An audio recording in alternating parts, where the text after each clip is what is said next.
Hey guys, it's Megan, and today I'm going to show you a little hack for this baseball softball shirt that I wanted to make.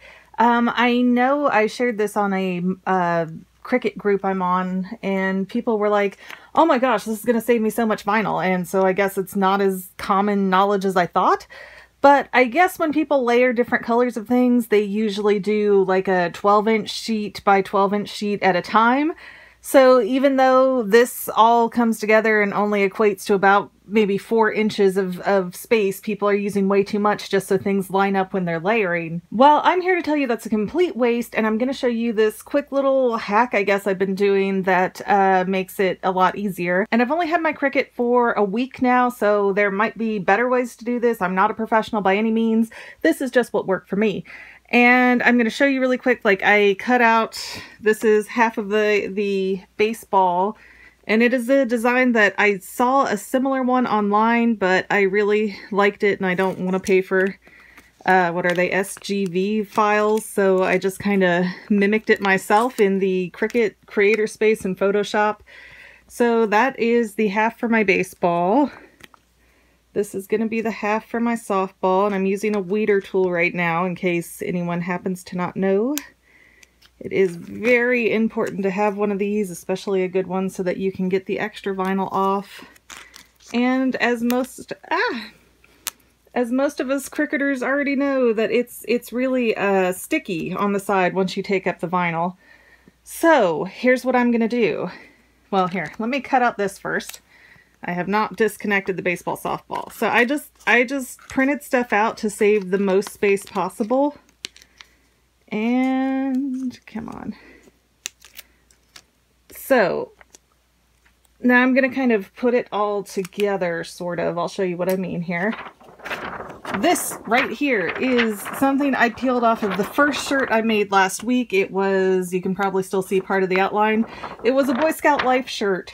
But what I noticed was this is still sticky, and yeah, it's glittery because my daughter is now in Cub Scouts, so I made her a cutie pinky shirt since they don't have any good girl options for Cub Scouts yet. But it's still sticky here, so I was like, I wonder if this will work, and I tried it and it worked really well. So I'm going to turn it sideways for this purpose because it's going to be longer than it is going to be taller. And almost forgot to do this.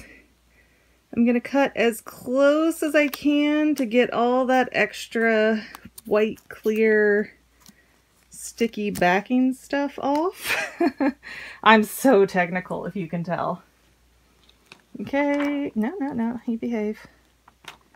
You go where I tell you to go. And I'm going to do it around this edge here so that the two edges will, fingers crossed, line up very nicely.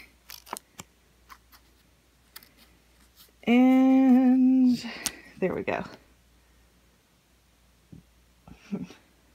Okay, sorry, I stopped for a minute so that I could get everything sort of centered on the mat the way I like it because, yeah, this will save you vinyl, not necessarily time. So now I just got a few pieces left to get on and decide how I want it.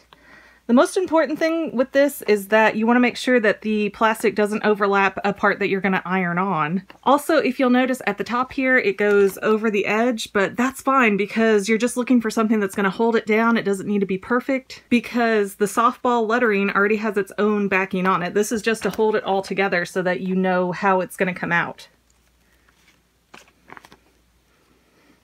Let me cut more of the edge off of the baseball here.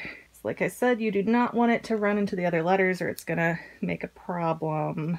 I hope people love tedious crafting videos because that's what it, oops, no, don't put it down the way you can read it. Don't put it face down so you can read it. If you can read it, you've just screwed up. And now I've got a pretty good idea. Do not lay this down, you'll get ick all over the back of it. And I've got a pretty good idea of how this is gonna go.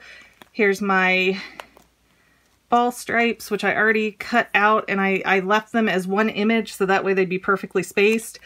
But that's not how we're going to put it on because, let me tell you, this overlaps just a tiny bit, and you don't want these two plastic, oh, I got hairs in it, see? Turning it around, getting hairs in it.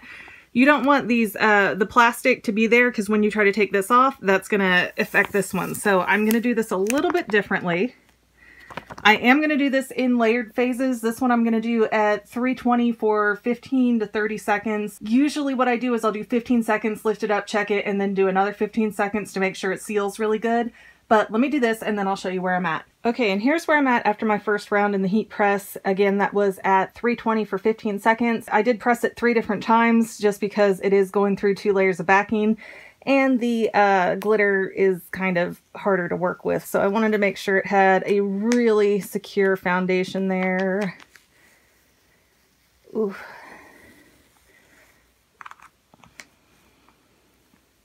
I'm always so afraid that I'm gonna just pull too hard and all the letters are gonna come up with it. But if that happens, I've found you can just repress it some more. Okay, and then this M here was giving me a little bit of grief. That's why I kept repressing it. All right, so that's where we're at so far. And of course, this is not complete yet. We have to get both this half of the softball up there and the laces, I guess, for the softball. So it's going to take at least 2 more presses to get this done, but I didn't, like I said, I didn't want the plastics on the vinyl because they slightly overlap. I didn't want to pull that up and pull up the edge of this, so we're just going to press it separate, and you just put it right on the shirt, no big deal. Try to get it to where it's even. When you pick this up, this sticky piece will come off. It is not like super, super sticky, but you do definitely want to make sure, come on, stay where I put you. Stay where I put you. Okay, you do definitely want to make sure that you cover this back up, and I'm going to go and flatten it out on the heat press again, but make sure you put the plastic back on it, otherwise you're going to risk messing up your shirt that you've worked on so far. So, be right back again. Okay, and now you can probably see the plastic covering has gotten a little bit bigger. That's because when I sat it down a little bit crooked, so I wanted to make sure all the exposed areas were covered. So I just keep like a box next to my heat press, and I save all the backing pieces so that way I can do that easily. And I don't know if you can see, but there are cutouts of boys riding bikes from a Stranger Things shirt I made for my son. But it does not transfer over to the letters in my experience. I haven't had anything like that happen so far. So you should be good to do that. I don't see why not. All right. And, okay. Well. Okay, that is one little mess up I made, but I don't really care because it's already got red sparkles on it. Because there was glitter on this contact paper already, when I didn't put it down perfectly where it was before, it did put red glitter on the softball, but I will just change sort of how I align these, and that'll kind of, you won't even notice really. We got here, that looks pretty good to me. So I'm actually going to peel off the softball layer so that it doesn't have so many layers to work through on the machine. And then I'm going to do my best to line this up in a way that will cover everything. I think I got it this time. Yeah, looks like I got them all this time. Haha. Alright guys, final press. I'll be right back. Okay, and now it's down to the moment of truth. Did I get this right on a shirt I have never practiced before? Of course that's gonna stick. We already did that part. Okay, fingers crossed. Oh, it looks like it's sticking beautifully, with the only issue being the extra kind of red sparkles that went off onto the baseball. Well, you can see it did, the indentation from the plastic did kind of melt into the vinyl, but I'm going to press that one more time and see if that makes a difference. Okay, last attempt. Hopefully this worked. I think it did. Oh yeah, it looked like it made the lines pretty good. The only line I can still see is the one right here, which I think is where the white is overlaying with the yellow for the softball. But otherwise, I think I did a pretty good job. This is my second time layering. First time where pieces actually connected, like the baseball, softball thing here. So yeah, I think I did pretty good. Came out just how I wanted. I did layer again and put my kids' names on the back. Again, it is $3.20 for 15 seconds for the glitter Cricut vinyl. And for this Siser Easy Weed vinyl that I use for the yellow and white, it is $3.05 for 15 seconds. But like I said, I double press, sometimes triple press. And I haven't had any trouble with anything melting off the shirt at this phase or the vinyl not sticking right so far. I've washed most of the shirts I've made so far. But again, I've only had it for a week. I'm not an expert. And this video is not endorsed by Cricut. Just to show that it wasn't a fluke, I did my husband's shirt with just the non-glittery Siser Easy Weed vinyl, and it's coming off beautifully. It's coming off, actually I think the regular vinyl is easier to work with than the glittery ones. And again, this is the Siser or Siser brand, I'm not sure how you pronounce that, and I did the exact same layering technique. So with any luck,